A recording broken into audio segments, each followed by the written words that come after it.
नमस्कार प्यारे बच्चों, आप सब कैसे हैं। आप सबका अपने चैनल लर्न बाय फन में स्वागत है। आज की इस वीडियो में हम एक बहुत ही अच्छी कविता पढ़ने वाले हैं जिसका शीर्षक है पेड़। बच्चों, आप जानते हो पेड़ पौधों का हमारे जीवन में कितना महत्व है। अगर हम जन्म लेते हैं और मरते हैं, जन्म से मरण तक के सफ़र में हमें पेड़ पौधों से मिलने वाली चीज़ों की आवश्यकता होती है।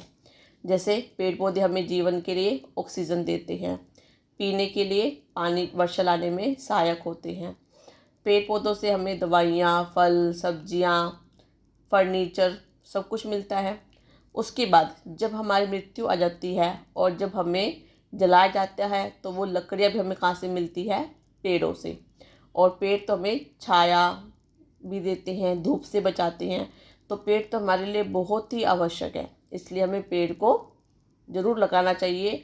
और पहले से अगर पेड़ लगे हुए हैं तो उनकी देखभाल करनी चाहिए। चलिए पढ़ते हैं पेड़ के स्वभाव के बारे में और हमें पेड़ के गुण को कैसे अपनाना चाहिए। आंधी, पानी और धूप की मार रोज सहते हो, इतने पर भी पेड़ किस तरह हरे भरे रहते हो।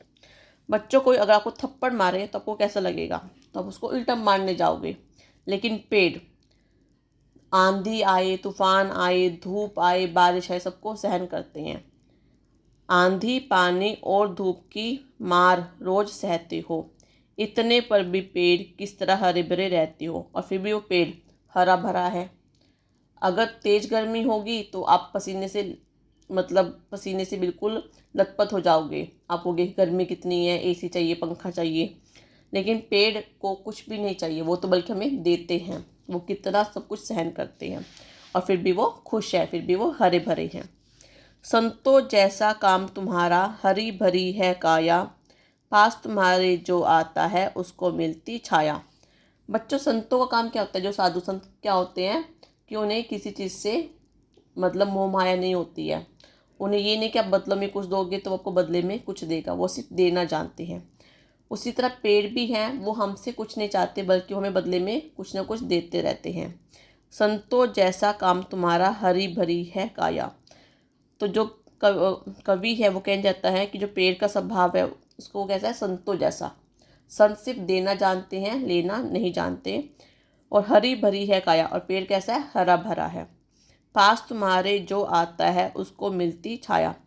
और जो भी व्यक्ति या राही कहीं से गुजर रहा होता है और तेज धूप हो रही होती है और वो पेड़ के नीचे बैठ जाता है तो आप उसको अपनी छाया प्रदान करते हो, छाया रूपी बिस्तर में उसको आराम देते हो। धरती का रस खींच खींच सबको बांटा करते हो, दानवीर तुम धरती को फल फूलों से भरते हो। धरती का रस क्या है? पानी। ठीक है। जब बारिश होती है तो धरती क्या करती है? पानी को अब्जॉर्व कर लेती है, उसको सोख लेती है। तो वो क्या होगा? धरती का रस। और जो पेड़ की जड़ें हैं वो क्या करती है? पानी को खींचती है ताकि उसका पोषण हो सके। धरती का रस खींच खींच सबको बांटा करती हो। और यही पेड़ क्या होते हैं?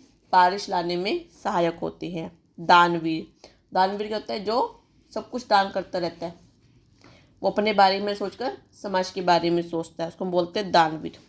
तुम धरती को फल फूलों से भरते हो, और तुम इस धरती को फल से, फूलों से, सब्जियों से हरा भरा करते हो, भरते हो। तुमको पाकर चलता है लाखों लोगों का धंधा, किंतु स्वार्थवश लोभी मानव तुम्हें काटता अंधा। अब देखो, पेड़ पौधों से हमें कितना सब कुछ मिलता है। दवाइयाँ, फल, सब्जियाँ, फर्नीचर बनाने के लिए लकड़ियाँ, लिखने के लिए पेपर, जैसे कपास, रुई, ये सब हमें कहाँ से मिलते हैं? पेड़ पौधों से। और उन्हीं की वजह से क्या होता है? जो लाखों लोग हैं, जो हमारी जनसंख्या है, उन सबको काम मिलता है। काम मिलेगा तो वो चार पैसे कमाएंगे और अपने परिवार का भरण पोषण करेंगे। किंतु जो मनुष्य का स्वभाव कैसा है? लोभी है, स्वार्थी है।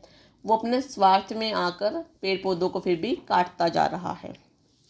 बनते हो पतवार, जिंदगी की नौका खेते हो, मर जाने पे भी मरघट तक साथ तुम्हें देते हो। पतवार क्या होता है? जैसे कि आपने देखा होगा नदी में जो नौका होती है उसको चलाने के लिए एक डंडा सा होता है, उसको बोलते हैं पतवार।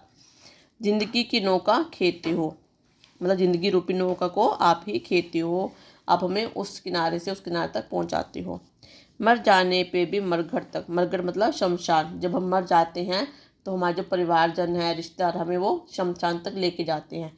फिर हमें चिता पर लिटाया जाता है जो कि लकड़ियों से बनी होती है। वो लकड़ी भी कौन देता है?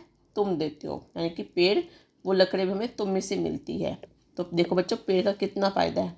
पेड़ हमें हमारे जन्म से मरण तक सभी सुख सुविधाएं प्रदान करता है, बदले में हमसे कुछ भी नहीं मांगता है। ये थी बच्चों हमारी कविता पेड़। आपको आज की कविता कैसी लगी? प्लीज़ मुझे कमेंट सेक्शन में लिखकर ज़रूर बताइएगा। धन्यवाद। Thank you.